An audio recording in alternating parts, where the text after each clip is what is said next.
Selamat para pendengar dan pemirsa Roja TV dimanapun Anda berada. Insyaallah kami akan hadirkan di layar kaca Anda program variatif. Insyaallah kita akan Jazakumullahu khairan bagi Anda para pemirsa Roja TV yang dan telah sesaat lagi kami menyimak. hadirkan untuk Anda program acara kajian ilmiah secara langsung. Roja TV, saluran tilawah Al-Quran dan kajian Islam.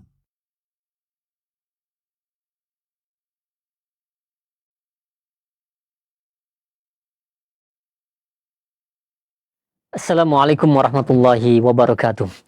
Innal hamdalillah hamdan katsiran thayyiban mubarakan fihi kama yuhibbu rabbuna wa yarda. Asyhadu an la ilaha illallah wahdahu la syarika lahu wa asyhadu anna Muhammadan abduhu wa rasuluhu ma ba'du. Ikhwatul Islam, a'azzakumullah, sahabat Roja dimanapun Anda berada.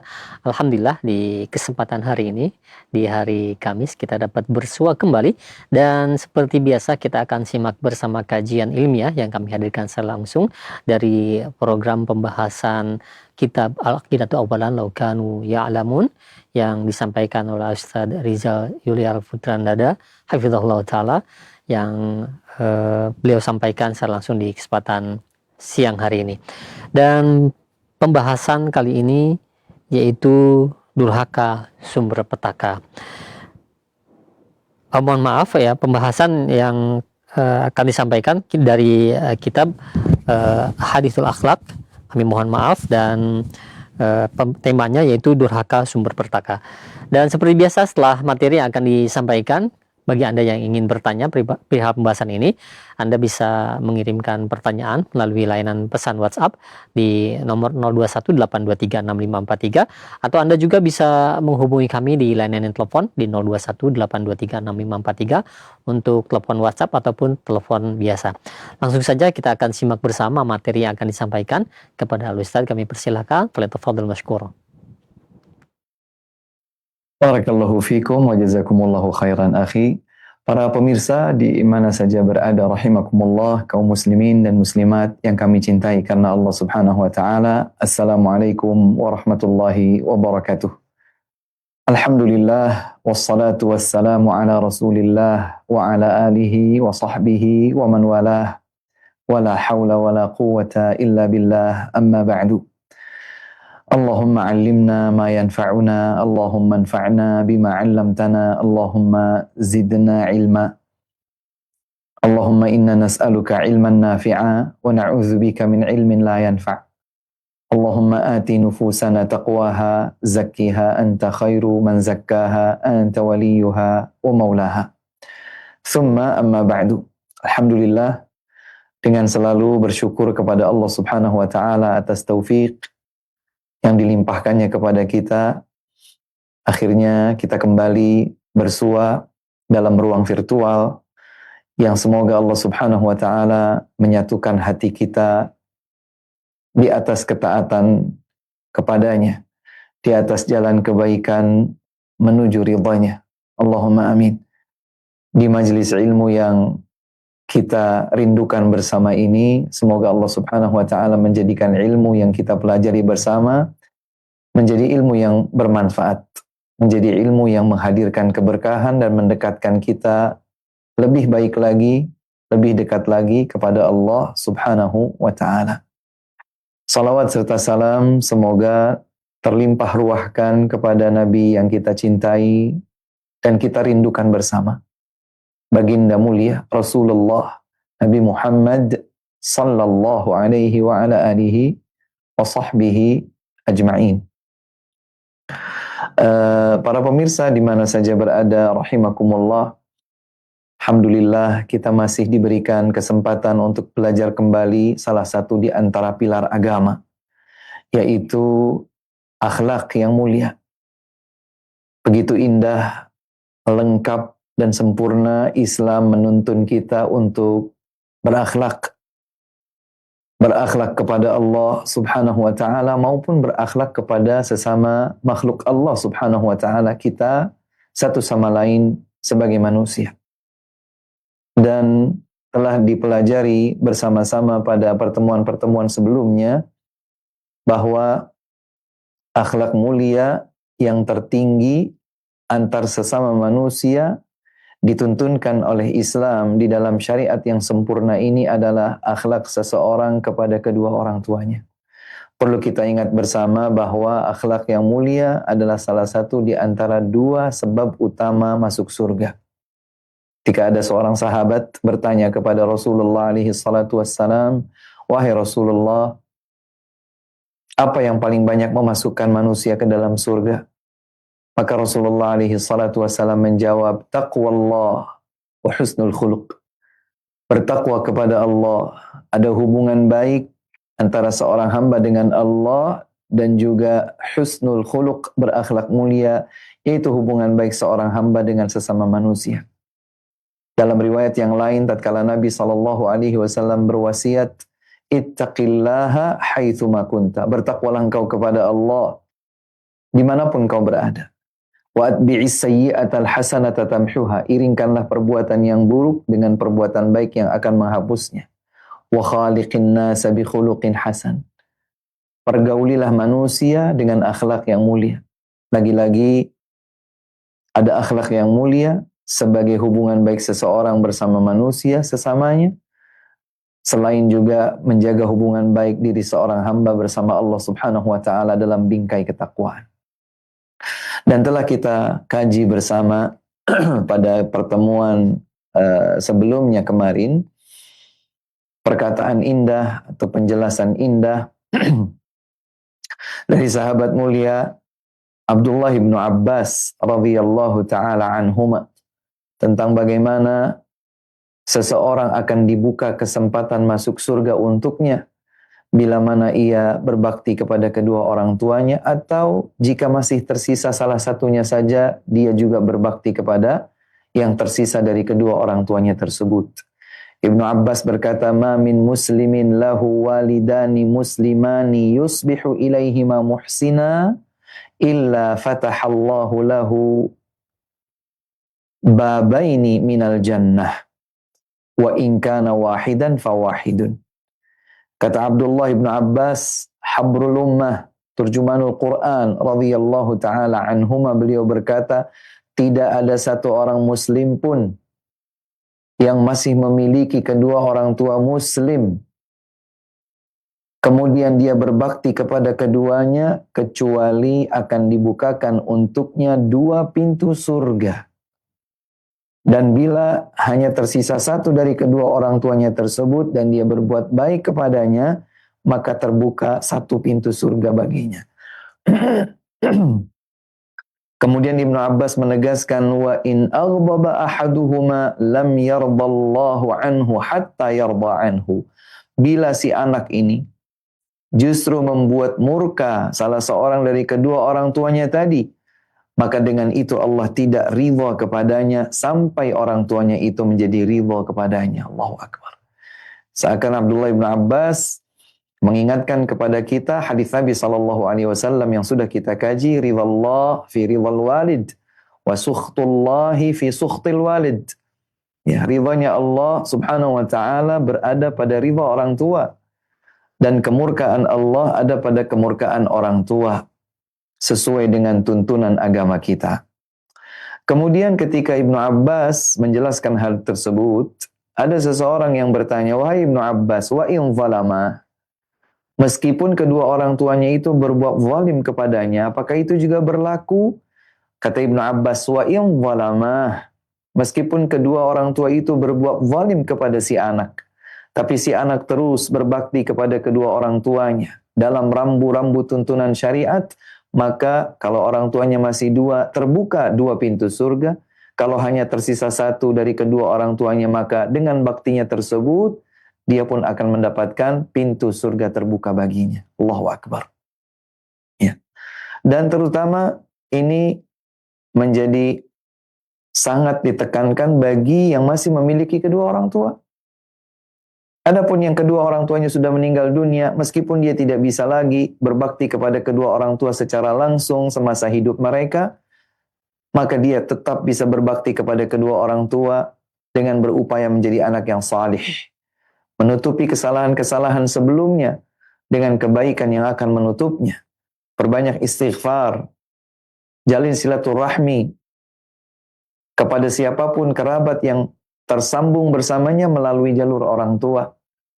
Jalankan wasiat orang tua selama wasiat itu baik dan tidak bertentangan dengan syariat, dan seterusnya. Ya.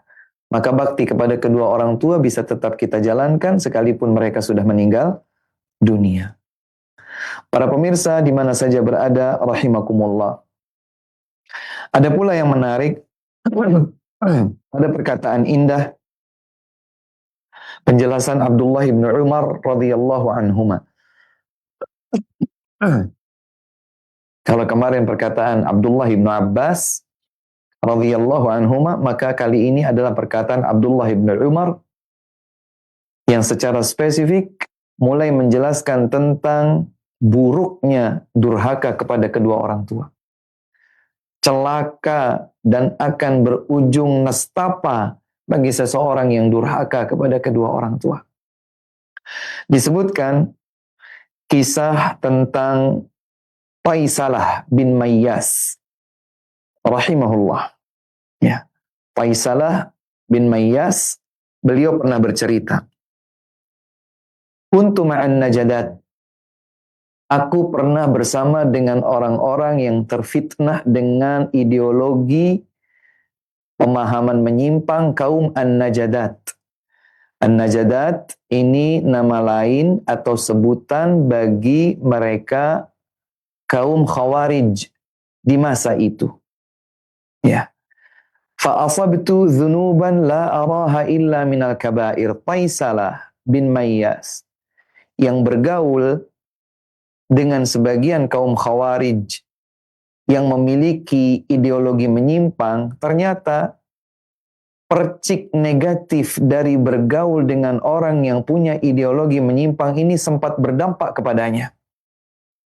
Sehingga tatkala Faisalah bin Mayyas melakukan beberapa bentuk dosa, dia mengira, meyakini sebagaimana yang diyakini oleh kaum Khawarij An-Najadat tadi, bahwa itu adalah dosa besar. Sampai kemudian Faisalah berjumpa dengan sahabat Abdullah bin Umar radhiyallahu anhuma. Maka setelah diceritakan, Ibnu Umar berkata, "Mahia, emang apa dosanya yang dimaksud oleh Faisalah tadi?" Qultu, Faisalah menjawab, "Kada wa kada," ini dan itu. Allahu a'lam, tidak disebutkan apa dosa besar yang ditanyakan itu. Maka Abdullah bin Umar berkata, "Laisat hadhihi minal kabair." Adapun itu, maka bukan termasuk dosa besar. Perlu kami bikin catatan kecil, dan barangkali catatan ini pernah sebelumnya dijelaskan di channel Roja TV atau Radio Roja, penjelasan tentang penyimpangan. Di antara sekian banyak penyimpangan kaum Khawarij adalah keyakinan mereka tentang para pelaku dosa besar. Ya, para pelaku dosa besar berdasarkan kaum Khawarij, jika dosa besar dilakukan, maka para pelakunya berdasarkan keyakinan kaum Khawarij, di dunia mereka berstatus berubah menjadi kafir, hilang keimanannya, keluar dari zona Islam, dan bila dia meninggal dunia dalam keadaan tersebut, maka di akhirat, berdasarkan keyakinan kaum Khawarij, pelaku dosa tersebut akan kekal abadi selamanya di dalam neraka. Dan itu adalah keyakinan yang menyimpang. Karena keyakinan yang benar, dan itulah keyakinan Ahlus Sunnah wal Jamaah, berdasarkan ayat-ayat, hadis-hadis, dan dijelaskan oleh para ulama, yang pemahaman tersebut bersambung terus sampai kepada para sahabat radhiyallahu anhum, bahwa para pelaku dosa besar sekiranya meninggal dunia sebelum bertaubat dari dosa besarnya tersebut, maka dia berada di bawah masyiah Allah, di bawah kehendak Allah. Jika Allah menghendaki untuk menggugurkan dosa tersebut, maka tergugurkanlah dosanya dan dia terselamatkan dari ancaman siksa neraka. Sebaliknya, kalau Allah berkehendak bahwa hamba itu diazab, maka dia pun akan diazab sesuai dengan kadar dosanya. Itulah nasibnya di akhirat. Adapun di dunia, maka dia tidak dihukumi sebagai seorang kafir, tetapi berstatus mukminun naqisul iman. mukmin dia, masih ada pokok iman di dalam dadanya, tetapi dia itu imannya cacat atau kurang. Atau dalam istilah yang lain, mu'minun bi imanihi fasiqun bi kabiratihi. Dia beriman sesuai dengan kadar keimanannya, tetapi dia fasik sesuai dengan kadar dosa besar yang dilakukannya. Baik, kembali kepada kisah Taisalah bersama Ibnu Umar radhiyallahu anhuma. Jadi ketika Taisalah meyakini sebagaimana diyakini kaum Khawarij bahwa dosa-dosa tertentu adalah dosa besar, ditanyakan kepada Ibnu Umar yang berguru langsung dari Nabi Muhammad SAW menegaskan, bukan, itu bukan dosa besar. Hunna tis'un. Adapun dosa besar, ada 9 yang akan disebutkan oleh Ibnu Umar. Ya. Yang pertama, al-isyraku billah, syirik kepada Allah Subhanahu wa taala. Yang kedua, qatlun nasamah, membunuh jiwa yang tidak dibenarkan untuk dibunuh. Yang ketiga, al-firaru minaz zahfi, lari dari peperangan ketika sudah mulai berkecamuk. Wa qadhful muhsanah. Yang keempat adalah menduduh zina seorang wanita suci dari kaum mukminat. Yang kelima, aklur riba, memakan harta riba. Yang keenam, aklu malil yatim, memakan harta anak yatim. Yang ketujuh, ilhadun fil masjid, ya, melakukan penyimpangan, ya, kekufuran dan lain sebagainya di dalam masjid. Walladhi yastaskhir, yang juga mengejek atau menghina, ya. Kemudian yang keempat adalah bukaul walidaini minal uquq, yaitu membuat kedua orang tua menangis disebabkan kedurhakaan. Dan karena ada keterangan ke-9 inilah Syekh Abdul Razak hafizahullah menukilkan athar ini dari Abdullah ibn Umar ini ke dalam pembahasan. Pembahasan kita tentang bakti kepada kedua orang tua. Kalau tidak bakti berarti terjadi sebaliknya, yaitu kedurhakaan. Kedurhakaan kepada kedua orang tua itu dosa besar. Dan kalau dosa besar, pasti konsekuensinya pun berat. Di dunia sebelum kelak berat di akhirat. Membuat menangis kedua orang tua, berdasarkan paham Abdullah ibn Umar, itu adalah dosa besar. Dan sudah kami nukilkan kemarin, kisah seorang yang berasal dari negeri Yaman, yang kemudian dia menggendong ibunya dalam perjalanan umrah, kemudian dia berjumpa dengan Abdullah ibn Umar, sahabat yang sama, dalam keadaan tawaf menggendong ibunya. Ya. Bahkan dia membacakan bait syair, yang artinya aku adalah keledai atau hewan tunggangan yang tunduk mengikuti tuan yang ada di atas pundaknya. Dia posisikan dirinya sebagai hewan tunggangan ibunya di atasnya. Kemudian laki-laki itu bertanya, wahai Abdullah ibn Umar, apakah aku sudah menunaikan kewajiban baktiku kepada ibuku? Maka kata Abdullah ibn Umar, wala bizafratin wahidah. Bahkan yang kau lakukan ini belum bisa menunaikan atau membalas jasa ibumu meskipun untuk satu tarikan dan hela nafas saat melahirkanmu.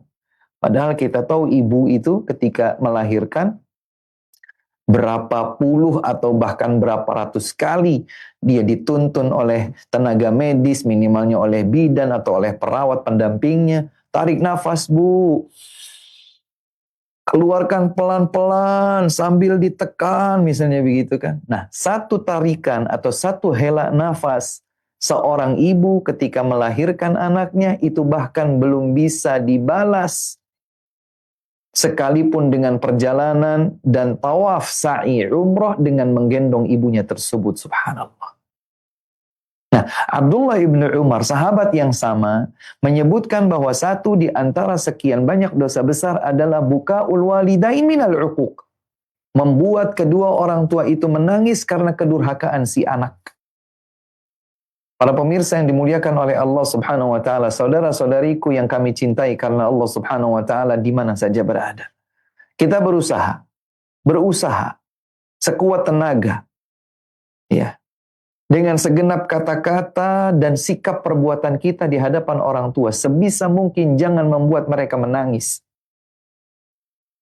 Karena andai kita membuat mereka menangis, maka tangisan itu adalah catatan kedurhakaan bagi kita. Wal'iyadzubillah wa na'udzubillahi min dzalik. Ya. Abdullah ibn Umar yang sangat paham makna berbakti kepada kedua orang tua.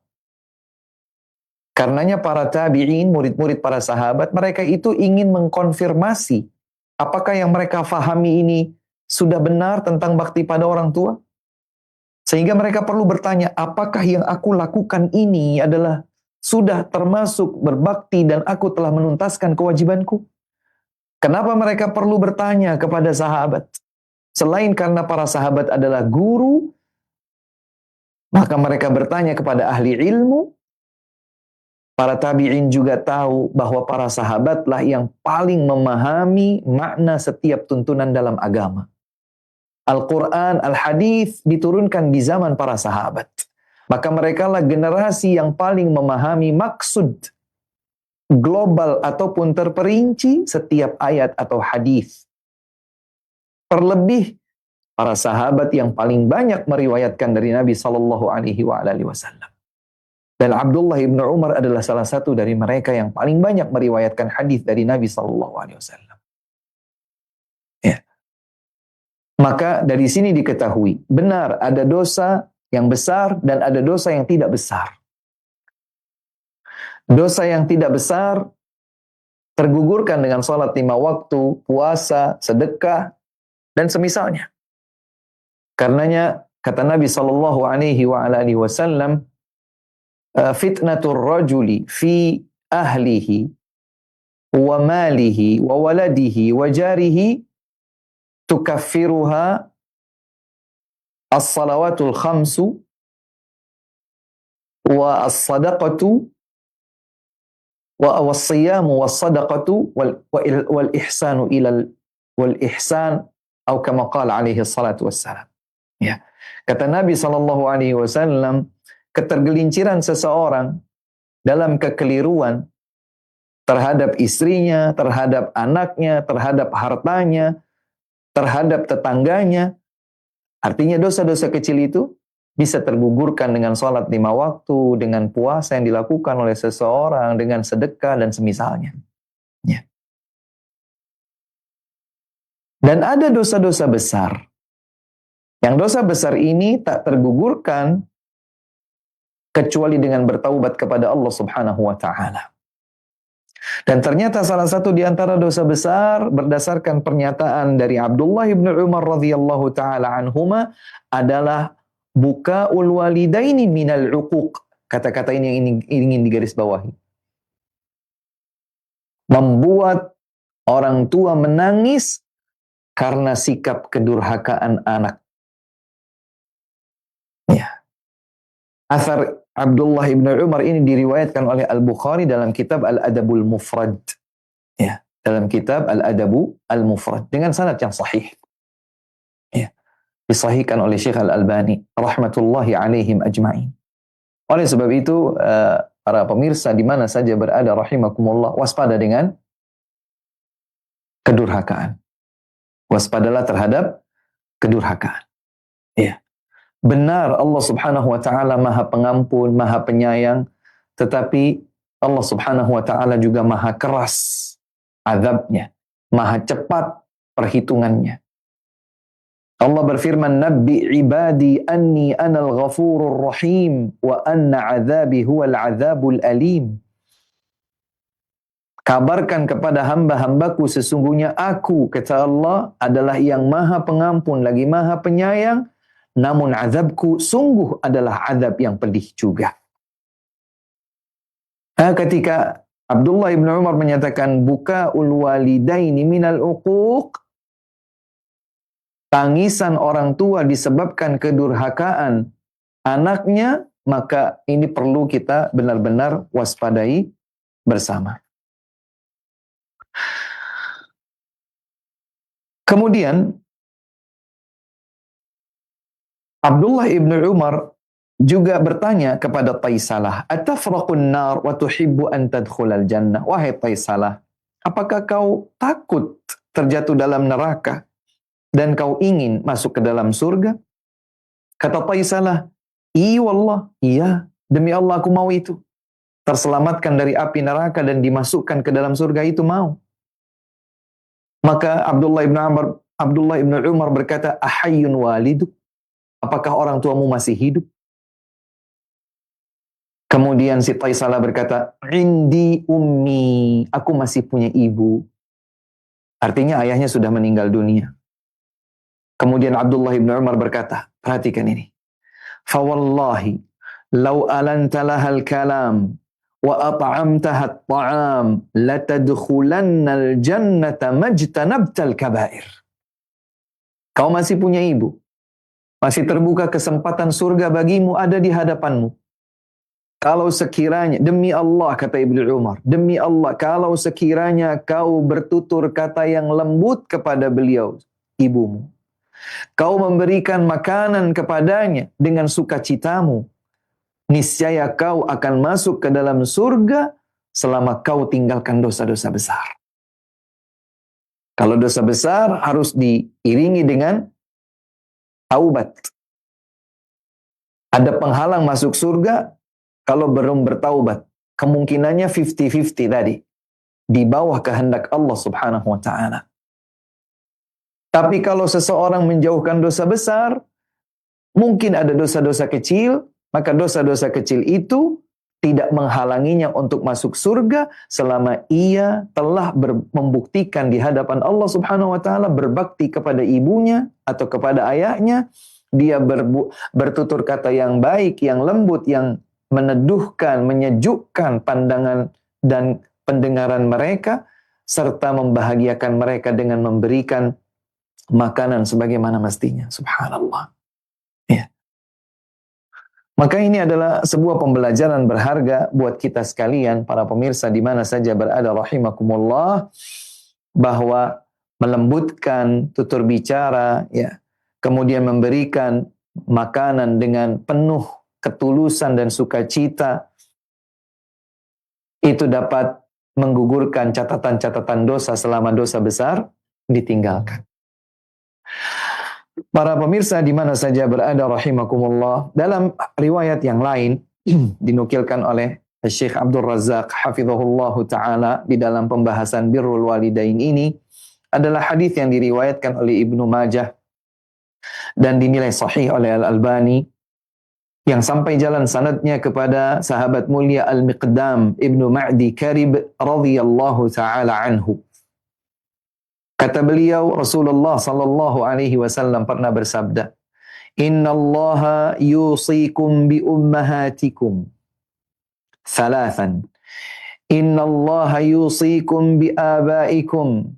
Innallaha yusikum bil aqrabi fal aqrab." Kata Al-Miqdam Ibnu Ma'di Karib radhiyallahu anhu, Rasulullah sallallahu alaihi wasallam bersabda, sungguh Allah telah berwasiat kepada kalian untuk bakti kepada ibu-ibu kalian masing-masing.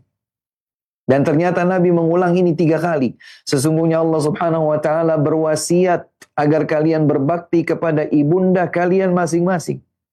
Sungguh Allah berwasiat agar kalian berbakti kepada ibunda kalian masing-masing.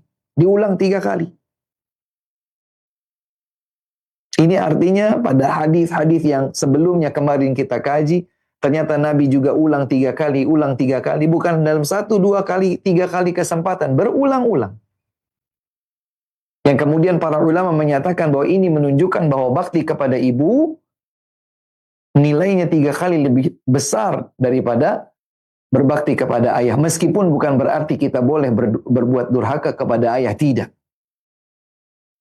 Tapi prosentase, ya, dan juga kualitas dan kuantitas bakti kepada ibu 3 kali lipat lebih daripada bakti kepada ayah.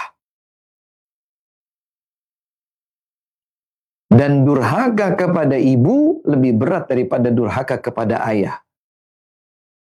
Sekalipun durhaka kepada siapapun di antara keduanya hukumnya haram. Tidak boleh. Karena keumuman ayat, keumuman hadis menyebutkan kewajiban bakti kepada kedua orang tua sekaligus. Namun ternyata keduanya tidak berada di satu nilai yang sama. Nilai bakti kepada ibu 3 kali lipat lebih daripada bakti kepada bapak. Ya. Maka membuat sedih atau berbuat durhaka kepada kedua orang itu, kepada kedua orang tua itu adalah sebuah keharaman. Berbuat durhaka kepada ibu itu lebih lagi. Maka ketika Nabi SAW mengulang 3 kali sungguh, innallah, sungguh Allah yusikum, berwasiat kepada kalian, bi ummahatikum, untuk berbakti kepada ibunda kalian masing-masing. Beliau ulang 3 kali. Ini penekanan kewajiban bakti kepada ibu. Kemudian Nabi menyatakan, innallaha yusikum bi abaikum. Selanjutnya, sungguh Allah berwasiat kepada kalian untuk berbakti kepada ayah-ayah kalian. Kemudian Nabi menyatakan lagi, innallaha yusikum bil aqrabi fal aqrab. Sungguh Allah Subhanahu wa taala berwasiat kepada kalian untuk berbakti kepada kerabat yang terdekat dan terus berikutnya dan berikutnya. Para pemirsa di mana saja berada, rahimakumullah. Ada seorang sahabat ya, datang kepada Nabi sallallahu alaihi wasallam menyatakan komitmen berbaiat alal hijrah, untuk berhijrah. Ya. Maka Rasulullah sallallahu alaihi wasallam mengetahui bahwa orang tersebut yang berkomitmen ingin berhijrah bersama Nabi, dia tinggalkan kedua orang tuanya dalam keadaan menangis. Artinya menangisi kepergian si anak berhijrah bersama Nabi. Maka Rasulullah SAW yang mengetahui bahwa pria tersebut telah membuat menangis kedua orang tuanya akibat hijrah tadi, Nabi berpesan kepadanya, irji' ilaihima wa adhikhuma kama abkaitahuma. Pulanglah kau kepada kedua orang tuamu, buat mereka berdua tersenyum kembali sebagaimana engkau telah membuat keduanya menangis tadi. Hadis ini sahih, diriwayatkan oleh Abu Dawud. Allahu Akbar. Ini tentang tangisan, ini benar-benar bahkan pernah secara spesifik disebutkan oleh Nabi SAW.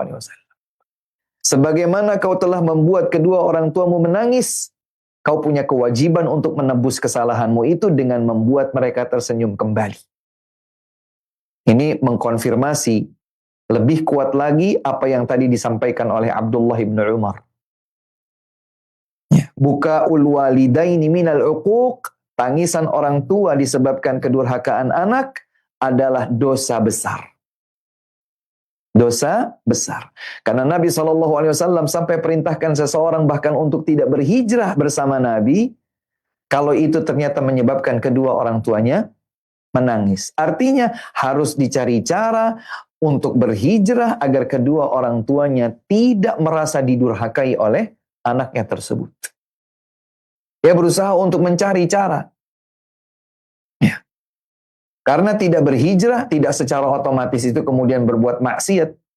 Dia hanya menunda untuk meninggalkan kota Mekah dan tidak berhijrah ke Madinah. Hanya berpindah tempat saja, dia tunda.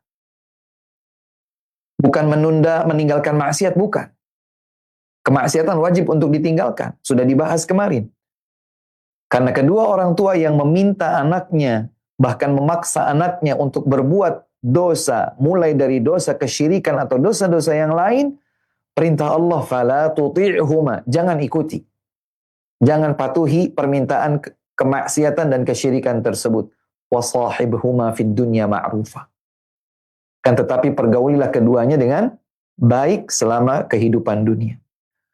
Adapun kalau berhijrah yang artinya adalah berpindah, dia ingin berpindah bersama Nabi SAW dari Mekkah menuju Madinah karena intimidasi, ya, karena tekanan-tekanan yang dilakukan oleh kufar Quraisy kepada Rasulullah SAW dan para sahabatnya yang mulia. Kemudian si laki-laki tadi ingin berhijrah, tapi menyebabkan kedua orang tuanya menangis. Maka Nabi SAW menyatakan, irji' ilaihima. Pulang kau. Menuju kedua orang tuamu lagi. Adhikhuma kama abkaitahuma. Buat keduanya tersenyum kembali sebagaimana kau telah membuat keduanya tadi menangis. Subhanallah. Jadi kalau seorang itu jangankan berteriak ya, atau bahkan mencaci maki, atau bahkan mempermalukan, atau melakukan menyakiti dengan fisik, bahkan membuat mereka menangis saja itu sudah kedurhakaan. Dan tidak mungkin Nabi SAW dengan tegas tadi menyatakan berwasiat. Demikian pula Nabi perintahkan seseorang untuk kembali kepada kedua orang tuanya untuk bisa membuat keduanya tersenyum kembali sebagaimana keduanya telah dibuat menangis. Tidak mungkin Nabi tegaskan hal tersebut kecuali karena memang durhaka kepada kedua orang tua adalah petaka. Ya. Padahal tentang hijrah kita sama-sama tahu hijrah itu adalah amal yang agung. Sampai-sampai Nabi SAW menyebutkannya tatkala beliau menjelaskan tentang kewajiban ikhlas dalam setiap amal. Maka dibawakan contoh yang paling agung dari sekian banyak amal. Ternyata bukan salat. Ternyata bukan jihad. Ternyata bukan haji. Ternyata itu adalah hijrah. Faman kanat hijratuhu ila Allahi wa rasulih fahijratuhu ila Allahi wa rasulih. Wa man kanat hijratuhu lidunya yusibuha aw imra'atin yankihuha fahijratuhu ila ma hajara ilaih.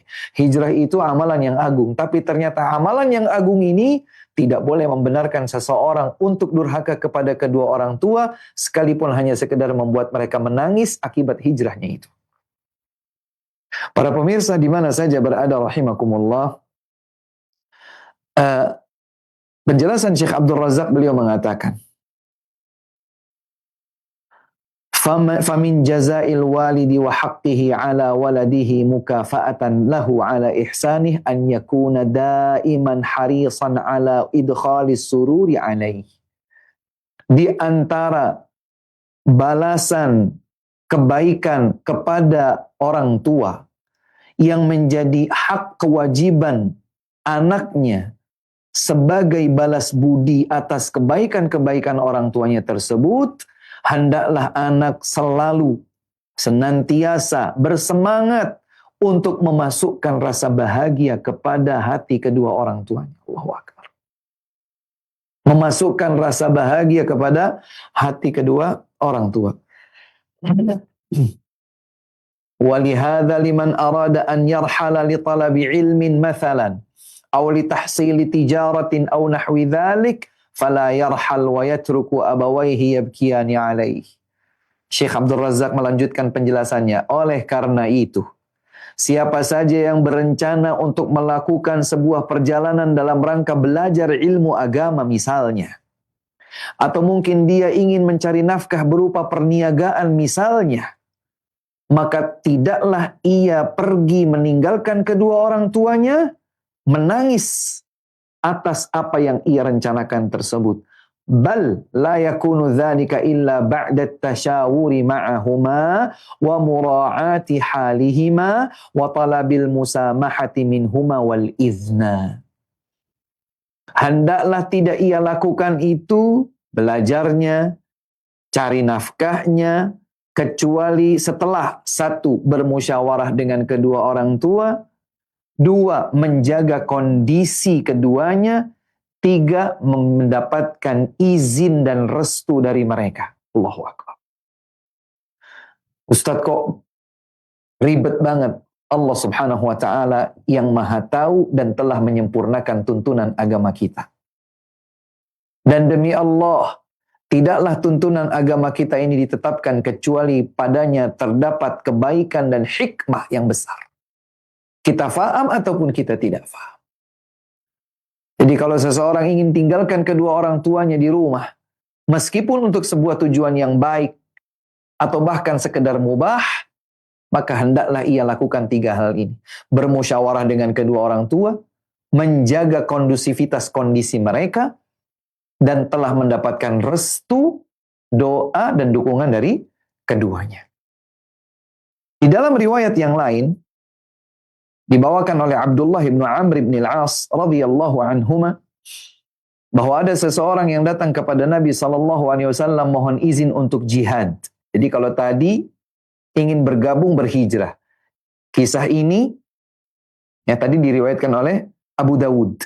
Kisah ini diriwayatkan oleh Al-Bukhari dan Muslim, minta izin kepada Nabi untuk turut berjihad. Maka Rasulullah SAW bertanya kepadanya, ahayyun walidak? Apakah kedua orang tuamu masih hidup? Wallahu ta'ala a'lam, kemungkinan laki-laki ini sesungguhnya bukan yang termasuk terkena kewajiban jihad. Karena sesungguhnya ada seruan jihad yang dikumandangkan oleh Nabi SAW dan berhukum fardu ain. Dan ada pengecualian bagi orang-orang dengan kondisi tertentu. Masih muda atau bahkan justru sudah tua. Masih muda nih artinya kategorinya masih belia. Atau justru sudah sangat usia. Para wanita, kaum lemah, orang sakit dan semisalnya. Ini dikasih uzur. Tapi yang tidak seperti mereka kondisinya wajib fardu ain. Nah, orang ini, sahabat yang satu ini, kemungkinan besar bukan yang termasuk terkena kewajiban fardu ain untuk berjihad, maka ia datang kepada Nabi SAW mohon izin untuk disertakan dalam barisan jihad kaum muslimin. Maka Rasulullah SAW bertanya, ahayyun walidak? Apakah kedua orang tuamu masih hidup? Pertanyaan ini harus dijawab karena itu yang akan menjadi pemboleh baginya untuk meninggalkan kedua orang tuanya. Ternyata pria itu berkata, "Na'am, iya Rasul, kedua orang tuaku masih hidup." Maka Rasulullah SAW bersabda, "Fafihima fajahid." Maka pada baktimu kepada keduanya lah kau berjihad. Allahu Akbar. Ini hadis diriwayatkan oleh Al-Bukhari dan Muslim. Makanya jihad itu tidak melulu maknanya adalah berperang dengan senjata, mengacungkan senjata melawan musuh kaum kafirin. Walaupun itu tentu saja adalah istilah jihad. Tapi makna jihad secara luas mencakup juga bahkan berjihad dengan berbakti kepada kedua orang tua. Ya. Kalau jihad itu wajib, maka sebaliknya durhaka kepada kedua orang tua, membuat orang tua bersedih, bahkan hingga menangis, itu adalah sebuah kedurhakaan. Al-Hafidh Ibnu Hajar rahimahullah menjelaskan, in kana laka abawan fa'abligh juhdaka fi birrihima wal ihsani ilaihima fa inna dhalika yaqumu laka maqama qitalil adu. Jika kau masih memiliki orang tua, maka bersungguh-sungguhlah dengan optimal berbakti kepada keduanya, berbuat baik untuk mereka berdua, maka itu sudah mengantarkan kedudukanmu seperti kau memerangi musuh. Bernilai jihad, kata Nabi SAW, fafihima fajahid. Maka pada kedua orang tuamu lah kau berjihad. Ya, kita harus menghindari durhaka kepada kedua orang tua, karena kewajiban kita itu bakti kepada orang tua. Ya. Di dalam hadis yang lain diriwayatkan oleh Imam Ahmad dan juga Abu Dawud dan disahihkan oleh Al-Albani rahmatullahi alaihim jami'an, dari hadis Abu Sa'idin Al-Khudri radhiyallahu taala anhu, bahwa seseorang berhijrah menuju Nabi SAW. Dia datang dari negeri Yaman, dia datang berhijrah ke kota Madinah. Maka Nabi bertanya kepadanya, hallaka ahadun bil Yaman? Apakah kau masih memiliki satu kerabat, satu keluarga di negeri Yaman? Maka pria itu menjawab, abawaya, kedua orang tuaku masih di sana. Nabi bertanya lagi, adzina lak, keduanya mengizinkanmu untuk hijrah datang kemari? Si pria itu menjawab, la, enggak. Maka kata Nabi SAW, irji' ilaihima fasta'dhinhuma fa in adzina laka fajahid wa illa fabirrahuma. Kata Nabi SAW, maka pulanglah kau kepada kedua orang tuamu. Mintalah izin dari mereka berdua. Ini membawa makna bahwa kalau dia itu tinggalkan kedua orang tuanya tanpa atau sebelum mendapatkan izin dari mereka berdua, ada goresan makna durhaka kepada mereka. Karena Nabi tak izinkan. Sehingga Nabi nyatakan, fa'in adzina laka fajahid. Jika keduanya mengizinkan untukmu, berjuanglah untuk berhijrah. Wa illa, kalau mereka tak izinkan, fabirrahuma, maka berbaktilah kau kepada keduanya. Allahu Akbar. Jadi jihad dan hijrah bisa diraih oleh seseorang dengan cara dia berbakti kepada kedua orang tua. Dari hadis Muawiyah bin Jahimah As-Sulami radhiyallahu taala anhu, bahwa Jahimah radhiyallahu anhu datang kepada Nabi sallallahu alaihi wasallam, dia berkata, "Ya Rasulullah, aradtu an aghzu wa qad ji'tu astashirak." Rasul, kata Jahimah radhiyallahu anhu As-Sulami, aku datang bermusyawarah kepada engkau karena aku ingin berjihad bersamamu. Kata Nabi SAW, hal laka min apakah kau masih punya ibu? Jahimah menjawab, iya. Nabi menyatakan, falzamha fa innal jannata tahta rijlaiha, akhrajahun Nasai. Kalau begitu kau hendaknya bersama beliau, berbaktilah kepadanya, sungguh surga berada di bawah kedua telapak kakinya. Allahu Akbar. Ini ibu luar biasa. Dan saya coba berhenti dulu di sini karena saya mengingat sebuah riwayat yang juga dibawakan oleh Al-Bukhari dan Muslim. Hadisnya cukup panjang. Kami coba persingkat. Ya, dari sahabat mulia Abu Hurairah radhiyallahu taala anhu tentang Juraij. Nabi sallallahu alaihi wasallam menjelaskan tentang Juraij dari kalangan Bani Israel. Juraij adalah seorang ahli ibadah luar biasa, dikenal. Sampai-sampai ibadahnya tersebut menjadikannya beliau itu punya sebuah ruangan begitu ya. Yang di ruangan itulah dia akan beribadah, memfokuskan dirinya mengabdi kepada Allah Subhanahu wa taala. Ya, maka dia akan selalu berada di situ. Suatu hari ibunya datang ke tempat tersebut, ya entah kuil atau apalah tempat dia beribadah. Dia selalu di situ. Dia beribadah kepada Allah Subhanahu wa taala. Suatu ketika ibunya datang dan dia dalam keadaan salat. Salatnya apakah seperti salat kita? Allahu a'lam. Yang jelas beliau dikisahkan oleh Nabi sallallahu alaihi wasallam demikian. Maka ketika dia salat, ternyata ibunya memanggilnya. Maka Juraij berkata, ya Rabbi ummi wa salati. Kemudian dia bergumam di dalam dirinya, ya Allah, aku penuhi panggilan ibuku atau aku terus lanjutkan salatku? Ternyata pilihannya adalah salatnya. Fa aqbala ala salatihi. Dia terus menyambung salatnya. Fansarafat. Maka ibunya pun berpaling. Di keesokan hari, ibunya datang lagi. Dan dia masih dalam keadaan juga salat. Jadi emang ahli ibadah dia. Ibadah. Kemudian ibunya panggil Juraij. Dia dalam salatnya itu bergumam lagi, ya Allah, Rabbku, aku lanjutkan salatku atau aku penuhi panggilan ibuku. Ternyata dia terus pilih berada di dalam salatnya. Ibunya pun yang kedua kali, di keesokan hari tersebut, beliau berlalu. Demikian sampai 3 kali terjadi. Ya, hari ketiga sama. Ibunya panggil, dia lebih pilih salatnya. Maka ibunya berdoa. Perhatikan para pemirsa sekalian. Ibunya berdoa, Allahumma la tumithu hatta yanzura ila wujuhil mumisat. Ya Allah, jangan wafatkan putraku Juraij sebelum dia melihat wajah para pelacur kupu-kupu malam. Dan ini adalah ungkapan yang menunjukkan kehinaan. Karena seseorang itu kalau memang ahli ibadah, maka dia akan jauh dari, jangankan berzina, bahkan ketemu sama para pezina juga enggak.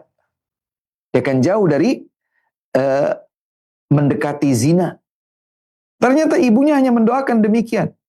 Ya Allah, jangan wafatkan Juraij putraku ini sampai dia melihat wujuh al-mumisat. Dia melihat wajahnya para pelacur atau kupu-kupu malam. Subhanallah. Ya. Ternyata Allah Subhanahu wa taala mengabulkan doa si ibu. Allah Subhanahu wa taala mengabulkan doa si ibu. Ya. Juraij yang semula selalu dipuji karena ibadahnya yang luar biasa, maka Bani Israel, jadi bentuk Allah mengabulkan doa si ibu ini adalah bahwa Bani Israel waktu itu mereka kenal dengan seorang wanita pelacur yang sangat cantik jelita. Maka wanita ini menawarkan, in syi'tum la uftinannahu lakum. Ketika Bani Israel selalu memuji ibadahnya Juraij, maka wanita yang cantik jelita pelacur cantik ini memberikan sebuah challenge, ya, menawarkan, kalau kalian mau, aku akan goda dan aku akan tunjukkan kepada kalian keberhasilan godaanku tersebut. Ternyata benar, si wanita ini menggoda, namun Juraij berhasil untuk menahan dirinya dari godaan tersebut. Ya. Berhasil menahan dirinya dari godaan tersebut. Dan ternyata ada seorang penggembala yang terkadang dia itu masuk ke dalam ruangan tempat biasa Juraij beribadah. Kemudian ternyata si penggembala itulah yang berhasil digoda oleh wanita pelacur tadi, sehingga mereka berdua berzina, dan si wanita mengandung akibat perzinaan bersama si penggembala tersebut. Ya. Ketika dilahirkan si anak, tentu saja berarti setelah beberapa waktu, maka dia berkata kepada Bani Israel, huwa min Juraij. Anak ini adalah benihnya Juraij. Maka Bani Israel datang, kemudian mereka menghancurkan tempat ibadahnya, ya, sampai dipukuli Juraij, diganggu, dipukuli, dihinakan, dihancurkan tempat ibadahnya. Beliau sambil berkeheranan bertanya, kenapa ini? Ada apa kalian memperlakukan aku seperti ini? Mereka berkata, zanaita bihadhil baghi. Kau telah sudah berzina bersama wanita pelacur, ibu dari wanita pelacur ini. Sehingga dia melahirkan dari hasil zinanya bersamamu. Maka Juraij bertanya, mana si anak? Kemudian dihadirkanlah anak pelacur tadi. Kemudian Juraij berkata, izinkan aku untuk salat terlebih dahulu. Kemudian dia pun salat. Kemudian setelah salatnya dia mendekat ke arah si anak. Kemudian ditekan di arah perut anak tersebut. Kemudian Juraij berkata, ya ghulam man abuk. Wahai bocah, siapa bapakmu? Bayi, siapa bapakmu?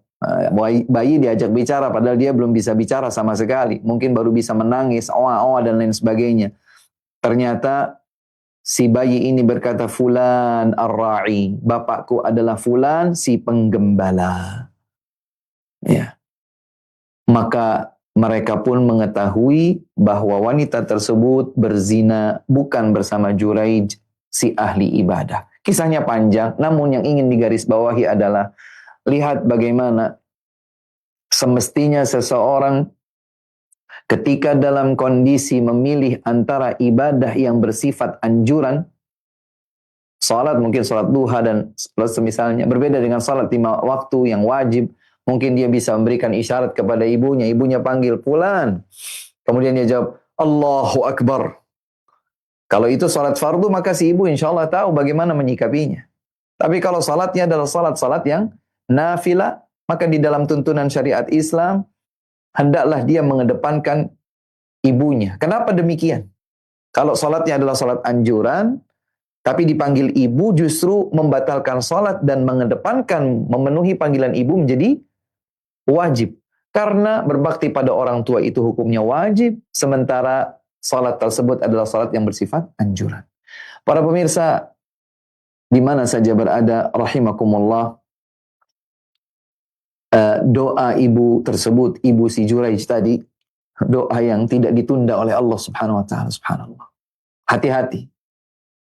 Sebagaimana tentu saja bukan berarti kami menganjurkan kepada orang tua untuk berdoa keburukan bagi anaknya kalau anaknya dipandang durhaka, jangan. Ini juga tidak dianjurkan. Sebagai orang tua hendaklah berhati-hati, jangan sampai doa-doanya adalah doa-doa keburukan bagi si anak. Karena doa orang tua itu mustajab. Baginda Nabi SAW pernah bersabda, "Thalathu da'awatin mustajabat la syakka fihin." Ada 3 doa yang pasti dikabulkan, tidak ada keraguan sedikit pun. Yang pertama adalah doa seorang musafir. Yang kedua adalah doa orang tua untuk anaknya. Dalam 2 riwayat yang berbeda, doa itu bisa doa keburukan atau doa kebaikan. Jadi doa orang tua, baik doa kebaikan atau doa keburukan, untuk anaknya itu mustajab dan tidak diragukan. Dan yang ketiga adalah da'watul mazlum, doa orang yang teraniaya. Dalam riwayat yang lain, doa us-shaimi hatta yuftir, doa orang yang berpuasa sampai ia berbuka. Jadi orang tua jangan doakan keburukan. Kalau mau doakan, doakan kebaikan. Tapi yang menjadi pembelajaran berharga dari kisah Juraij yang diriwayatkan sahih oleh Al-Bukhari dan Muslim tadi, bahwa hati-hati terhadap kejengkelan orang tua akibat kita mengabaikan hak mereka. Penuhi panggilan orang tua. Kita bisa celaka.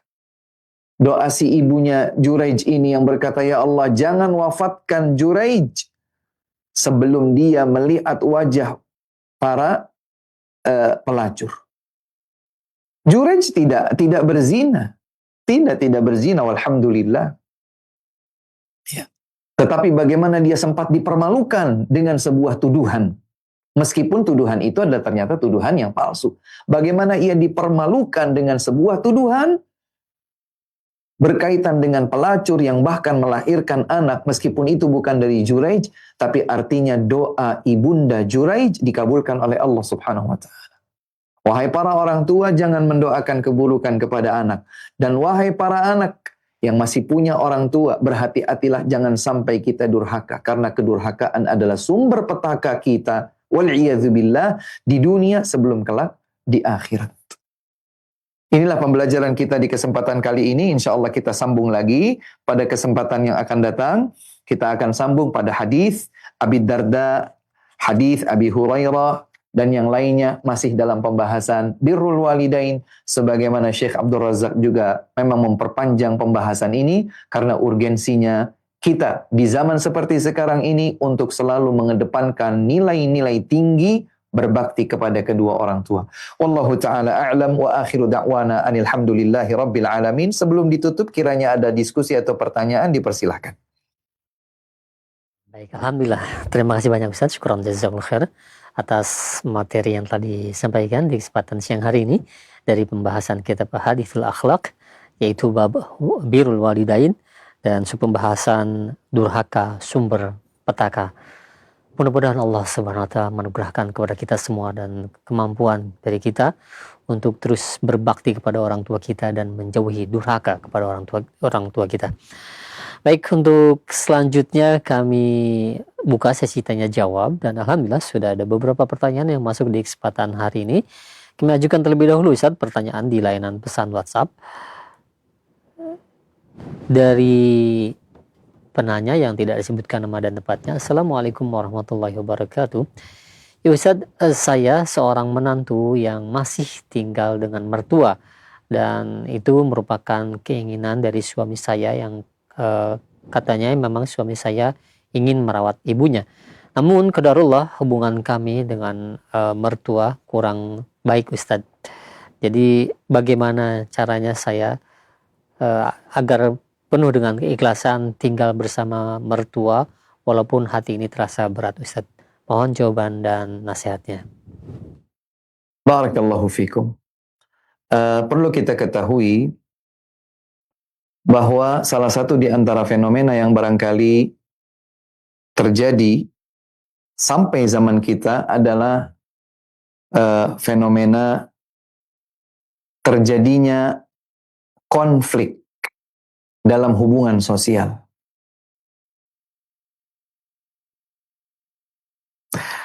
Di antaranya adalah konflik bersama orang-orang terdekat kita. Yang perlu kita ingat, para pemirsa sekalian, tatkala terjadi konflik antara kita dengan sesama manusia, apakah dengan pasangan, suami, istri, anak-anak, orang tua, mertua, kakak, adik, tetangga, atasan, bawahan, dan seterusnya. Boleh jadi sebabnya adalah karena hubungan kita dengan Allah Subhanahu wa Ta'ala tidak baik. Boleh jadi hubungan kita dengan Allah Subhanahu wa Ta'ala itu tidak baik. Ya. Maka ini perlu diperbaiki. Sebab apabila hubungan kita dengan Allah Subhanahu wa Ta'ala baik, maka hubungan kita dengan sesama manusia akan ditolong oleh Allah Subhanahu wa Ta'ala, akan menjadi baik. Dan inilah yang sempat diriwayatkan dari Ma'qil, ya, seorang ulama us-salaf. Beliau berkata, dahulu para ulama us-salaf,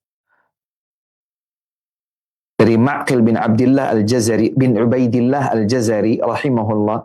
Kata beliau, dahulu para ulama apabila mereka bertemu satu sama lain, maka mereka saling berbagi wasiat ini.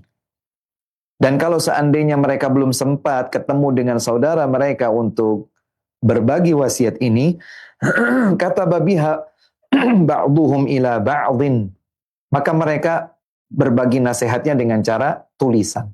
Jadi terkadang lisan, tapi kalau enggak lagi ketemuan, berbagi nasihat secara tulisan. Ini nih.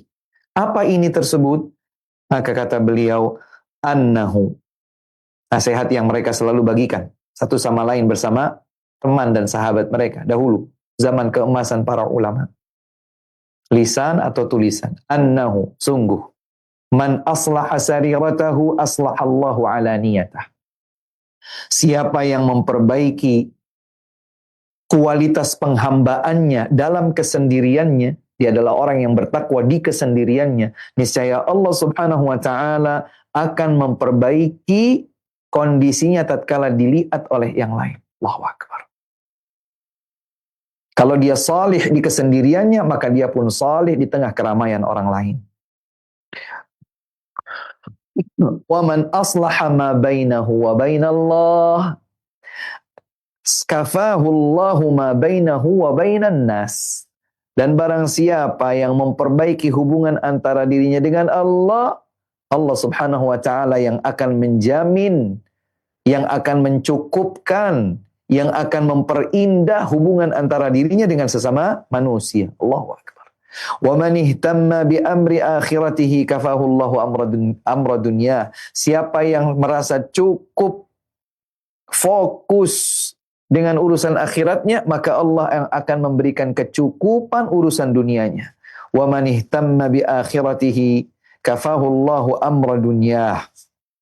Barang siapa yang betul-betul fokus dengan urusan akhiratnya, maka Allah Subhanahu wa Ta'ala akan memberikan kecukupan dunianya. Maka nasihat kami bagi diri kami pribadi dan bagi siapa saja yang menyimak kebersamaan kita ini, bahwa kalau kita punya kendala, kita punya konflik, ya, kita punya friksi, percikan-percikan komunikasi yang tak baik bersama siapa saja yang dekat dengan kita, bahkan mungkin pasangan kita sendiri, anak kita, orang tua kita, mertua kita, siapa saja, maka ketahuilah itu kemungkinan adalah bagian dari tidak baiknya hubungan kita dengan Allah Subhanahu wa Ta'ala. Nasihat kami, Yang pertama, perbaiki hubungan dengan Allah Subhanahu wa taala.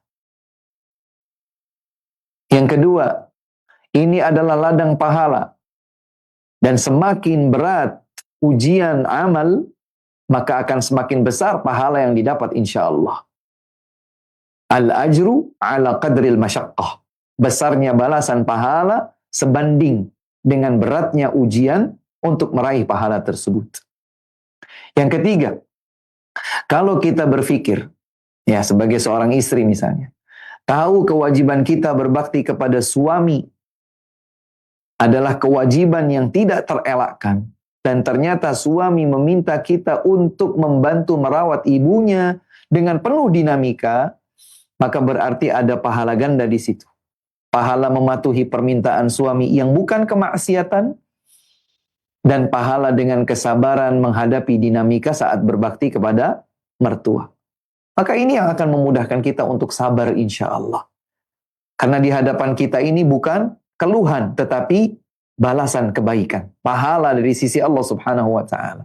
Pahalanya double ganda. Dia bersabar dengan permintaan suami, arahan suami, yang bukan kemaksiatan. Dan dia juga berpahala karena berbuat baik kepada mertua suami, dan menghadapi itu semua dengan penuh kesabaran, kendati pun banyak dinamika yang harus dia lalui. Ya. Dan nasihat yang keempat, ini juga sempat ditanyakan pada pertemuan sebelumnya, firman Allah Subhanahu wa taala dalam surat Fussilat ayat 34. Tidak akan pernah sama antara kebaikan dengan keburukan. Maka balaslah keburukan perbuatan orang kepada kita, dibalas dengan kebaikan. Karena yang demikian ini justru akan merubah potensi permusuhan, berubah menjadi kedekatan hubungan dan kerekatan seperti layaknya saudara. Semoga dengan kesabaran, semoga dengan ini ingat bahwa ini adalah ujian dan balasannya luar biasa, kita akan semakin lebih berlapang dada menjalankan ujian tersebut. Wallahu ta'ala a'lam. Alhamdulillah, terima kasih banyak Ustaz. Syukran jazakallahu khair atas jawaban dan penjelasannya. Mudah-mudahan bermanfaat untuk kita semua. Dan selanjutnya kami berikan kesempatan untuk Anda yang ingin bertanya melalui layanan telepon, silahkan di 0218236543. Kami tunggu, silahkan. Halo. Silahkan bagi Anda yang ingin bertanya secara langsung. Nah, ya masih belum terkoneksi Ustaz, kami ajukan kembali pertanyaan di layanan pesan WhatsApp. Assalamualaikum warahmatullahi wabarakatuh. Ya Ustaz, Ustaz, mohon nasihatnya. Jika orang tua yang sudah usianya 70 tahun lebih, namun beliau suka marah-marah dan berkeluh kesah. Jadi bagaimana sikap kita, dan mohon nasihatnya agar kita bisa bersabar dalam menghadapi orang tua di usia senja tersebut Ustaz. InsyaAllah. Barakallahu fikum. Ya, para pemirsa di mana saja berada rahimakumullah. Barangkali tidak berlebihan kalau kita menyebutkan bahwa salah satu di antara ibadah agung di zaman seperti sekarang ini adalah berbakti kepada kedua orang tua, dan beratnya berbakti kepada kedua orang tua menjadi semakin lebih besar tatkala orang tua tersebut telah masuk kepada usia senja. Bahkan usia senja inilah yang disebutkan oleh Allah Subhanahu wa taala dalam firman-Nya. Imma yablughanna 'indakal kibara ahaduhuma aw kilahuma. Sekiranya usia senja telah menyapa kedua orang tuamu atau salah satu dari keduanya, yang satunya mungkin sudah meninggal dunia, apa perintah Allah Subhanahu wa taala? Apa tuntunan Allah Subhanahu wa taala? Kita perhatikan. Fala taqul lauma uff. Jangan kau ucapkan ah. Dan kata para ulama, disebutkannya usia senja karena memang semakin senja usia orang tua, maka semakin beliau itu memberikan ujian berat bagi kita saat berbakti kepadanya. Berbeda dengan orang tua yang masih belum lanjut usia, masih bisa mandiri dalam beberapa hal, ya, mungkin makan, minum, berpakaian, mandi, dan lain sebagainya masih sendiri, masih bisa sendiri. Bahkan yang masih bisa sendiri pun kalau sudah masuk usia senja, ada saja kondisi yang di luar biasanya. Lebih banyak maunya, sering rewelnya, tinggi sensitivitasnya, mudah tersulut emosinya, cepat marah-marah dan bicara keras suaranya. Padahal mungkin si anak juga tidak salah sama sekali, tapi itulah ujian berbakti pada orang tua. Makanya Allah sebutkan kalau kedua orang tua atau salah satu dari keduanya sudah semakin senja usia, fala taqul lahuma uff. Ini tuntunan Allah langsung ini. Jangan kau ucapkan kepada keduanya sekedar berkomentar dengan jangan, kata Allah. Dan jangan itu artinya larangan, tidak boleh. Fala taqul lahuma uff. Ini yang pertama. Fala taqul lahuma uff. Wala tanharhuma, dan jangan pula kalian menghardik keduanya. Mama nih gimana sih? Makin tua, makin cerewet. Apa nih gimana sih? Udah tua, maunya yang aneh-aneh. Lah, jangan. Allah sebutkan fala taqul lahuma uffin wala tanharhuma. Jangan hardik mereka, jangan nyinyir mereka, jangan caci mereka. Jangan sakiti hati mereka, itu durhaka. Makanya dijelaskan oleh sebagian ahli tafsir, seandainya ada kata umpatan yang lebih ringan dari sekedar berbahasa Indonesia, atau diterjemahkan dalam bahasa kita. Dalam bahasa Arab itu umpatan paling ringan. Mungkin diterjemahkannya dalam bahasa Indonesia sebagai ungkapan paling ringan untuk mengutarakan sebuah umpatan. Tapi ternyata yang dipilih adalah Seandainya ada yang lebih ringan daripada itu, Allah akan sebutkan. Berarti umpatan sekecil atau seringan apapun jangan. Terlarang itu. Itu durhaka. Wala taqul lahuma uff. Wala tanharhuma. Jangan kau hardik keduanya. Wa qul lahuma qawlan karima. Bersabarlah untuk senantiasa bertutur kata dengan perkataan yang memuliakan. Udah sampai di situ saja? Tidak. Buktikan ketulusan hatimu itu di dalam berbakti kepada kedua orang tuanya. Kepada kedua orang tuamu itu, buktikan bahwa kau tetap berdoa. Wa qur rabbirhamhuma kama rabbayani shaghira. Ya Allah, kasihi kedua orang tuaku sebagaimana mereka mengasihiku dulu ketika aku masih kecil. Sayangi mereka sebagaimana keduanya menyayangiku dulu ketika aku masih kecil. Jadi 70 tahun atau kurang atau lebih, kalau sudah termasuk usia senja, sudah makin banyak rewelnya, banyak maunya yang gak jelas, kembali lagi berperangai seperti halnya anak kecil, sensitif dan mudah marah, cepat berkomentar negatif, dan lain sebagainya. Sabar. Bertahanlah untuk mendapatkan pintu surga yang terbuka bagi kita. Saya sering analogikan mereka yang hobi hiking, naik gunung, maka mereka bersusah payah untuk bisa naik gunung. Berat langkah kakinya. Ya. Berat langkah kakinya, dingin menusuk tubuhnya. Ya. Ngantuk menggelayuti matanya. Tapi dia tetap melangkah, tetap melangkah, tetap melangkah. Makin tinggi, makin payah. Tapi begitu sampai di atas, dia merasa bahagia karena bisa melihat ini, bisa melihat itu, dan seterusnya. Orang mancing, berat mancing itu. Luangkan waktu, belum tentu dapat, panas, teriknya laut atau sungai atau yang lain. Ya. Tapi dia bersabar. Sehingga dia dapat. Maka kalau kita mau bersabar mendapatkan surga Allah subhanahu wa ta'ala, bersabarlah dengan berbakti kepada kedua orang tua dan tahan diri jangan sampai berbuat durhaka. Iya, orang tua seperti itu. Semakin lanjut usia, omongannya semakin banyak yang ngelantur, mungkin banyak ngeluhnya, bahkan mungkin marah-marah dan lain sebagainya. Sabarlah. Surga ada di hadapan kita, di balik itu semua. Jika kita hadapi dengan kesabaran. Ingat saja bahwa di balik ini, jika aku sabar, aku akan dapat surga. Mungkin surga kita akan masuki dari pintu birrul walidain. Mungkin sholat kita biasa aja nggak istimewa, puasa kita biasa aja nggak istimewa, sedekah kita biasa aja nggak istimewa, zikir, baca Quran, doa kita biasa saja nggak istimewa. Tapi kalau istimewa kita ada pada bakti kepada kedua orang tua, semoga kita masuk surga dari pintu tersebut. Wallahu ta'ala a'lam.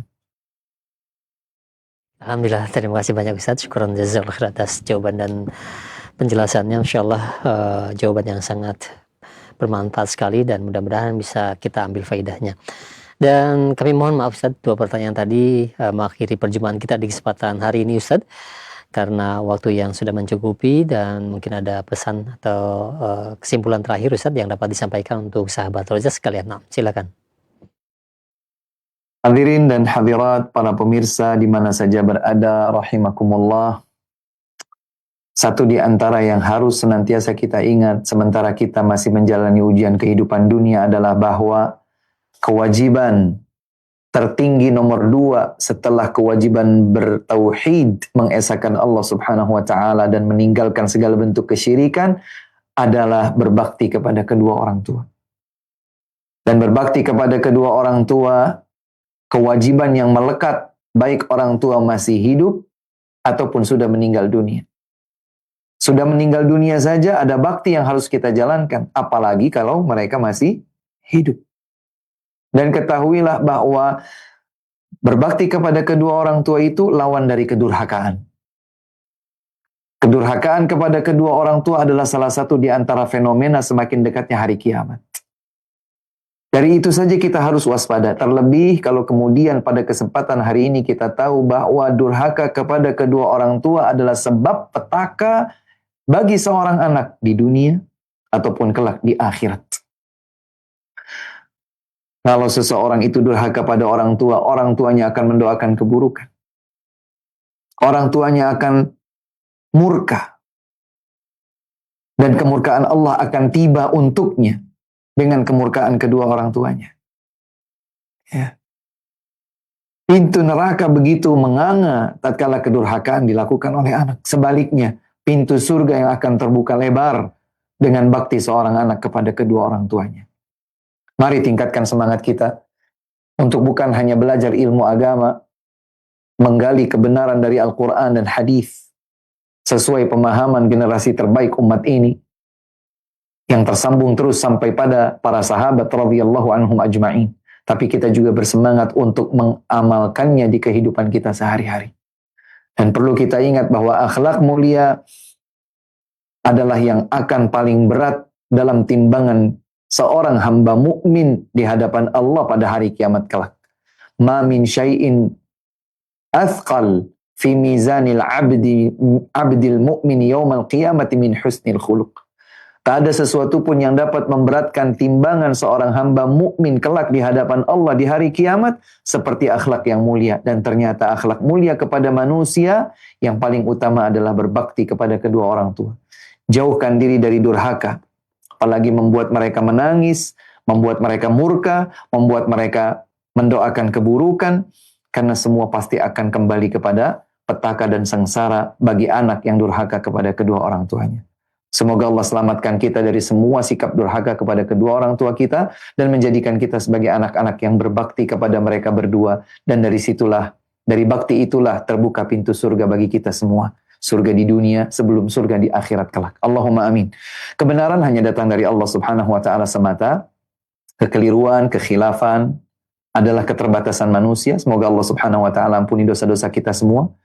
Jumpa lagi insyaallah di kesempatan lain yang akan datang. Subhanakallahumma wa bihamdik asyhadu an la ilaha illa anta astaghfiruka wa atubu ilaik wa akhiru da'wana alhamdulillahi rabbil alamin wallahu taala a'lam. Assalamualaikum warahmatullahi wabarakatuh. Assalamualaikum warahmatullahi wabarakatuh. Kami ucapkan sekali lagi untuk Ustaz jazakumullahu khairan barakallahu fiik atas waktu yang tadi diluangkannya, dan mudah-mudahan pertemuan yang diberkahi dan rahmati Allah Subhanahu wa taala dan juga ilmu yang diberkahi yang telah disampaikan. Semoga Allah memberikan kesehatan kepada Ustaz untuk terus bisa memberikan faedah-faedah kepada kita semua hingga bisa berjumpa kembali di Kamis yang akan datang. Dan jazakumullahu khairan barakallahu fikum kepada antum semua yang sudah menyimak acara kami. Mudah-mudahan apa yang telah disampaikan kita bisa mengambil faedahnya dan motivasi bagi kita untuk semua untuk bisa berbakti kepada orang tua dan menjauhi durhaka kepadanya. Demikian kami undur diri, mohon maaf apabila ada kesalahan. Wassalamualaikum warahmatullahi wabarakatuh.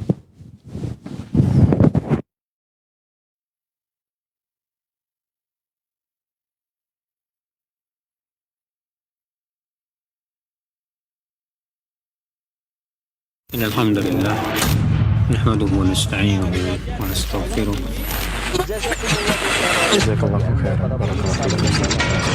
Roja TV, saluran tilawah Al-Quran dan kajian Islam.